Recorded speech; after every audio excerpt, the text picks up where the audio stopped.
Hello, friends. Welcome to today's session. So, today we are going to see how the calculation matrices work in Velocity. So, calculation matrix is a common tool for Velocity or a Velocity CPQ. We can call the calculation matrix directly from the Omni script, or we can use the calculation matrix directly inside a cart. So here in this video, we are going to see how the calculation matrix work for the product inside a velocity cart, that is the Angular cart right now in my screen. So let's give you a scenario what we are trying to achieve today. So let's say in my previous video, I have a product called iPhone. So in a real life scenario, let's say you can see that the price of a different iPhone changes based on the color we want, right? It depends on the demand and the market condition. So here also we are going to change the price of an earphone based on the color, on what color we want. So in today's video, let's see that how to achieve that. So okay, let's go to the console first.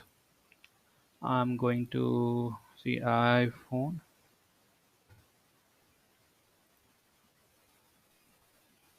Where's my iPhone? Here it is. It's iPhone offer. And in my iPhone, we have a two child called charger and earphone. Let's say I want this earphone. So now I will go in detail in the next video, but let me give a brief about attributes and fields. So fields are like their attributes and field. They are two common different scenarios in velocity CPQ. So fields are like it can be common across all products, and attributes, if you want something specific to the particular product, then we can use this as an attribute.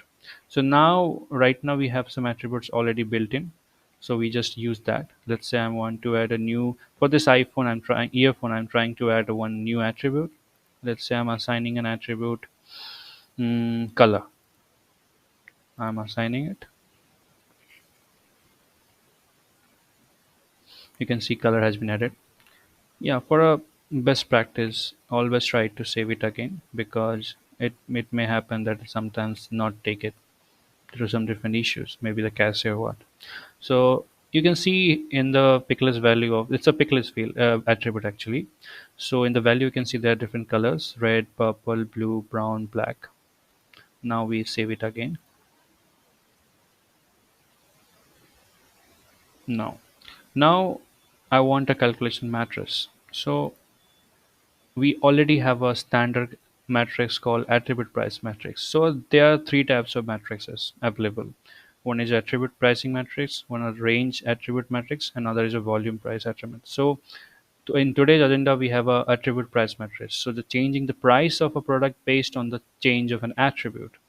And we have some already built in input and output fields. You can change it accordingly by changing, even use your custom columns here by putting your custom field in the pricing plan calculation class. That's a package class, and later use that column inside your calculation procedure, and from the procedure we can call this matrix.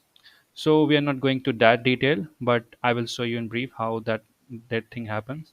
So by default, I mean standard way, this fields, it's come as a, you know as a standard input field, and the output is like what we want to show based on this condition achievement of, based on what this condition will achieve. So now we already have, you can see there's a version 3, we have all some data, but I want new data. So when you're adding a new data, you need to take the last version which is active. I mean, you can see that every version enabled, but matrix will work which has the maximum priority. So let's say you have a 1 2 3 I have now in the screen, but this will work because this has the maximum priority. So now I will take a new version. Well, we need to always, in velocity, always try to do any changes on a new version, irrespective of whatever tool you're using. That's always the best practice to see the previous changes. So now you can see there's some data. I don't want this data, but for this I need to download first. So I'm downloading this. Instead of download as a CSV file. See, I'm downloading just. So now I don't want this data. I need to add my data. So you cannot do an add here. So I want, don't do delete all, just because it will delete this column headers as well. I don't want to do that. I just delete data there. Now I will go to this CSV file. You can see there is already previous data that we have downloaded. So in today's agenda, what we're trying to add, I want to add the earphone. So let's go to earphone. Make sure the spellings and the product code, not there should be no spelling error. Otherwise, your matrix will not work. Sorry. So here it is. Yes, version 4. I'll add earphone. Earphone. Same attribute you're using. Color. Let's say this time we are trying to use blue and make the price as $20 for our MRC and $10 for one-time charge. Let's save it.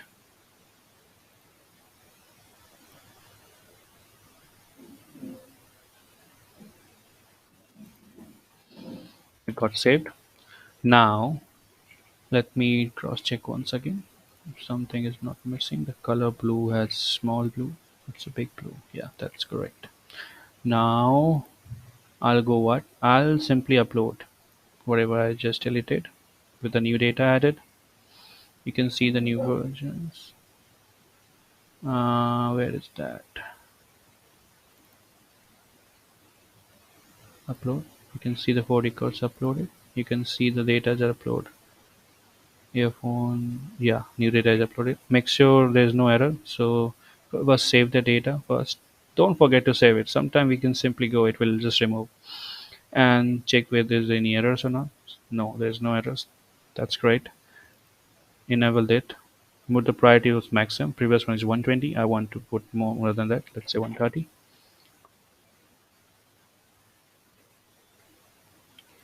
To save. Yay, we have saved the record. Now go to the console, but let us make this great job a maintenance job. Well, it doesn't affect, I guess, but I'll just do it. Just make sure there's nothing, no error will come there, because that's not required, I guess, for the matrices. There's a different job for that. I'll do that. Now I'll add my product. Let's refresh my Angular cart.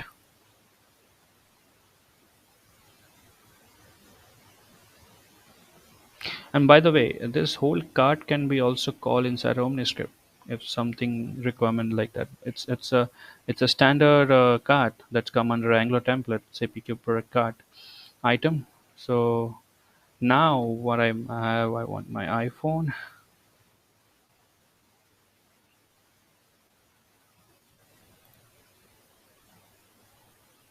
Here is my iPhone.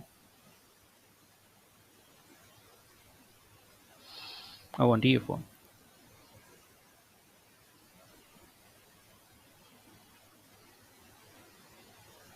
You can see the price is at 0 and 4.99, right? Now I'll configure it. I'll choose the color blue. See, the prices change magic for the recurring monthly 20 and for one time 10. So this is something like the attribute based pricing. This is what we call. The pricing changes based on the attribute value we want. And it can be done for multiple purpose, like you can in that CSV you can have different prices for different colors or whatever attribute you require as per now. So this is how the calculation matrix work.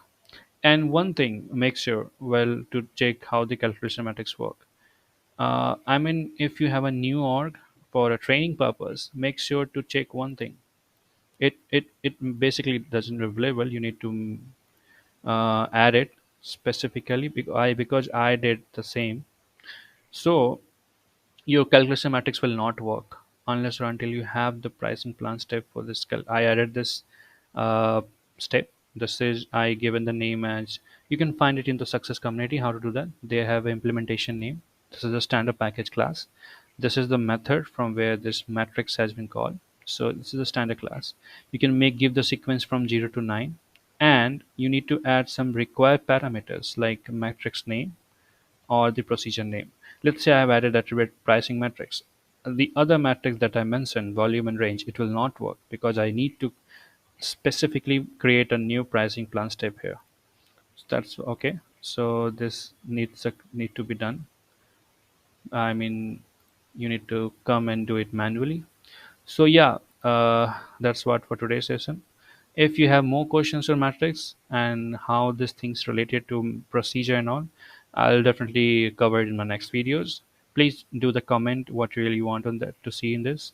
It will really helpful. And please make sure you do subscribe it and share it. Thank you. Thanks for watching, guys. Happy weekend. Bye bye.